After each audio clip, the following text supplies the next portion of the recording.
Bismillahirrahmanirrahim. Assalamualaikum warahmatullahi wabarakatuh.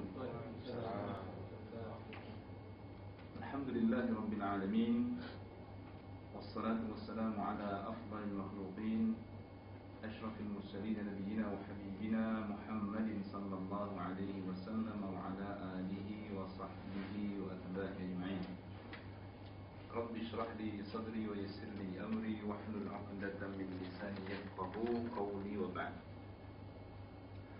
Bapak Ibu hadirin segenap jemaah pengajian kantor Indosat Medan yang dirahmati Allah Azza wa Jalla.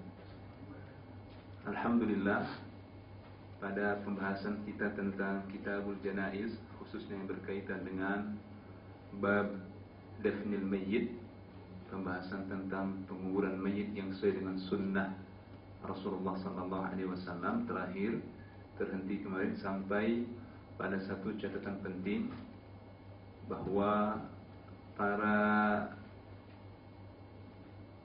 aqaribul mayyit yang merupakan ulul arham, yaitu kerabat yang memiliki hubungan darah alias orang-orang mahramnya, itu adalah orang-orang yang paling berhak untuk melangsungkan penguburan jenazah mayit. Setelah mereka, menyusul berikutnya adalah pasangan hidupnya. Jika dia seorang wanita, bermakna suaminya. Itu dengan catatan jika suaminya tidak menggauli istrinya di malam harinya. Setelah itu baru menyusul kemudian orang-orang saleh dari kaum muslimin, jiran tetangga yang ada di sekitar mayit. Pun sama dengan syarat jika orang saleh itu tidak menggauli istrinya di malam tersebut. Itu tuntunan sesuai dengan sunnahnya. Dan menurut rahimahullah Syekh Albani, ini adalah satu poin yang jarang diungkapkan penegasan oleh para ulama dalam berbagai kitab fikih. Padahal ada hadis yang sahih mengenai hal tersebut. Nah, berikutnya Bapak Ibu yang dirahmati Allah Ta'ala, terkait dengan posisi mayit di dalam kuburnya. Wa yuj'alul mayyitu fi qabrihi 'ala janbil ayman. Mayit itu dibaringkan di dalam kuburnya di atas sisi kanannya. Di atas sisi kanannya. Ya. Jadi ditahan dengan, diganjal dengan tanah agar bisa menghadap ke kiblat. Wa wajhuhu qiblatul qiblah. Jadi wajahnya diarahkan menghadap kiblat. Itu posisi mayit. Ya. Berikutnya ada sunnah juga yang penting untuk kita ketahui, untuk kita amalkan, bahwa ketika seseorang tengah memasukkan mayit ke dalam liang lahat, maka disunahkan oleh Rasulullah atasnya untuk membaca doa yang singkat. Saya yakin sementara kita pernah mempelajari atau mungkin bahkan menghafal doa ini. Dan Rasul bersabda, ketika seseorang memasukkan mayit ke dalam liang lahatnya, hendaklah dia membaca doa sebagai berikut: Bismillahi wa ala sunnati Rasulillah. Dalam riwayat lain juga sahih, boleh dia baca Bismillahi wa ala millati Rasulillah. Dua-duanya boleh, berdasarkan hadis yang sahih. Ya. Siapa yang membaca ini? Orang yang memasukkan mayit ke dalam liang lahat. Wa yaqul alladhi yad'u fi lahdihi Bismillahi wa ala sunnati Rasulillah, atau Bismillahi wa ala millati Rasulillah.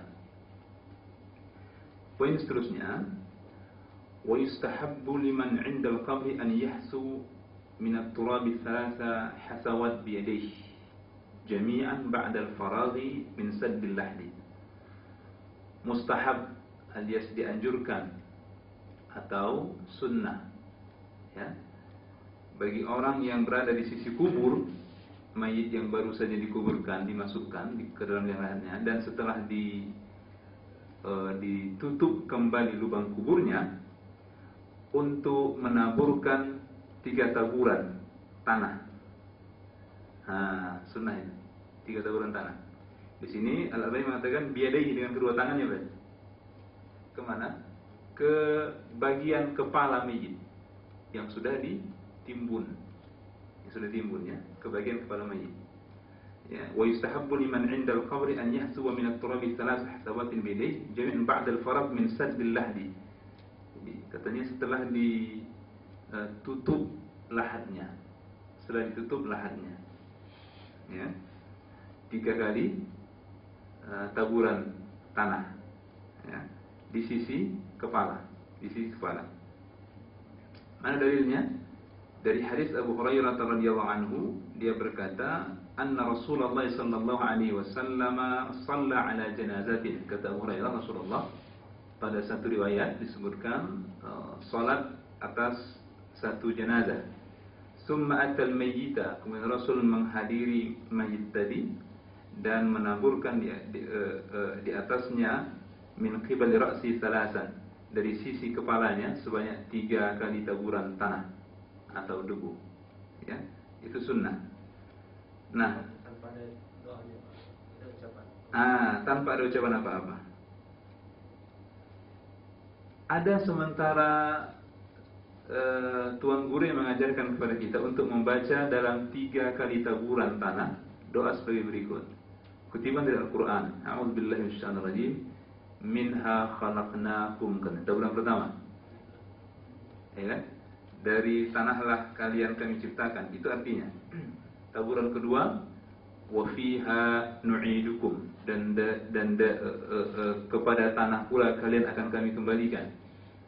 Taburan ketiga, wa minha nukhrijukum taratan ukhra, dan dari dalam perut bumi itu kalian akan kami keluarkan untuk kali berikutnya nanti, ketika tegak hari kebangkitan. Nah, itu kutipan dari Al-Quran. Itu kutipan dari Al-Quran, Pak Haji, tapi tidak ada dalil yang sahih tentang itu. Itu masalahnya. Saya juga waktu masih ngaji-ngaji di pesantren dulu, saya ingat betul diajarkan oleh Tuan Guru, tapi setelah saya telusuri memang belum saya dapat dalilnya itu, di mana Rasulullah mengamalkan itu. Fala aslalah, tidak ada dasarnya, tidak ada dasar untuk membacakan doa tersebut. Jadi kalau saya ditanya sebaiknya bagaimana, tak usah dibaca jika kita ingin betul-betul begitu sunnahnya. Jadi taburkan saja 3 kali taburan, selesai. Demikianlah Rasulullah berbuat dalam riwayat tersebut. Nah, seterusnya, wa yusannu ba'da al-faraghi min dafnihi umurun. Ini. Dan ada hal-hal yang disunnahkan bagi kita setelah mayit tadi selesai dikubur,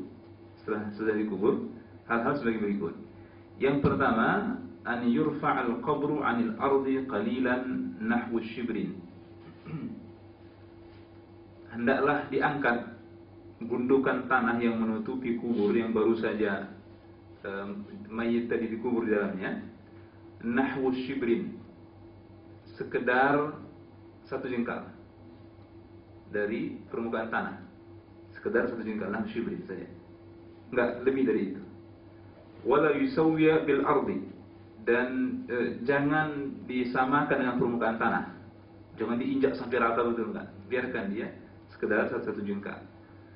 Apa fungsinya? Liyatamayyaza fayusan wala yuhan, untuk menunjukkan kepada orang yang melintas bahwa itu ada kuburan di situ, sehingga nampak berbeda dan tidak ada perlakuan yang tidak sepatutnya diarahkan kepada kubur tersebut.